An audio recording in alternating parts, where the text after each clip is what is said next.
Hobinya apa, Vera? Hobi saya baca bisnis. Wah, ini bisnis ini bukan bisa dikatakan Ya. hobi yang bisa menghasilkan ya. Betul. Nah, bisnis apa yang disukai hobi sekaligus? Lebih ke jualan online ya. Banyak yang kalau lagi menjahit?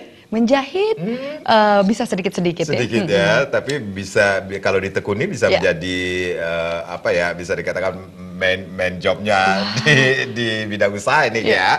Oke, kita mempunyai informasi tentang bagaimana hobi bisa dijadikan peluang usaha. Wah, ini ini dia dia. cocok banget bagi para ibu rumah tangga ini. Pemirsa, usaha yang jika ditekuni memberikan hasil yang cukup menjanjikan, seperti yang dilakukan para ibu rumah tangga yang menekuni keterampilan menjahit. Selain mampu menghasilkan produk untuk diri sendiri, hasil karya mereka layak dijual. Salah satunya tas yang dibuat para ibu rumah tangga ini yang sangat diminati pelanggannya.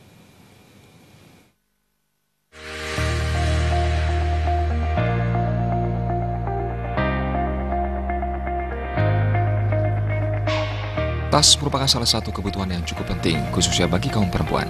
Tas bukan saja menjadi kebutuhan, tetapi juga bisa menjadi suatu peluang usaha yang bisa dilakukan oleh ibu-ibu rumah tangga. Dewi Moni, salah seorang ibu rumah tangga yang tekun menjahit tas, mengatakan kegiatan menjahit tas ini bisa dilakukan oleh siapa saja, terutama ibu rumah tangga yang sedang mengasuh anak maupun yang sudah bekerja. Asalkan memiliki ketekunan belajar, tentu bisa menggunakan mesin jahit dinamo yang cukup mudah dioperasikan untuk pemula.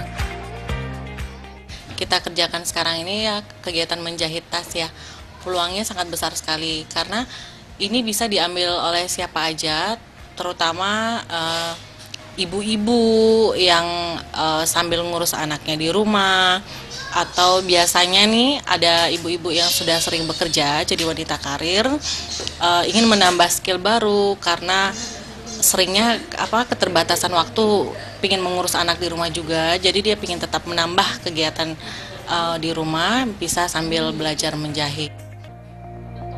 Menurut Dewi Moni yang tak pelit ilmu menjahit, cara membuat tas ini tidaklah sulit. Hal pertama yang harus dilakukan adalah membuat pola, menggambar pola pada kain, kemudian memotong kain sesuai pola. Baru selanjutnya menyatukan potongan-potongan kain dengan cara dijahit menggunakan mesin jahit. Bahan yang digunakan yakni kain kanvas untuk bagian luar dan bahan katun untuk bagian dalam tas. Dewi menambahkan, ibu-ibu yang belajar menjahit kebanyakan belum pernah mengenal mesin jahit. Namun dengan banyak belajar, tentu saja ibu-ibu bisa melakukan pekerjaan menjahit sambil mereka mengurus keluarga. Bahkan dari ketekunan menjahit ibu rumah tangga yang belajar ini, karya ibu rumah tangga sangat diminati pelanggan. Terbukti dari teman-teman yang sudah belajar saat ini, begitu men-share hasil karyanya sudah langsung dapat orderan. Jadi memang berguna banget dan semua orang bisa belajar, yang penting ada niat aja. Nah, tas yang dihasilkan sangat cantik bukan?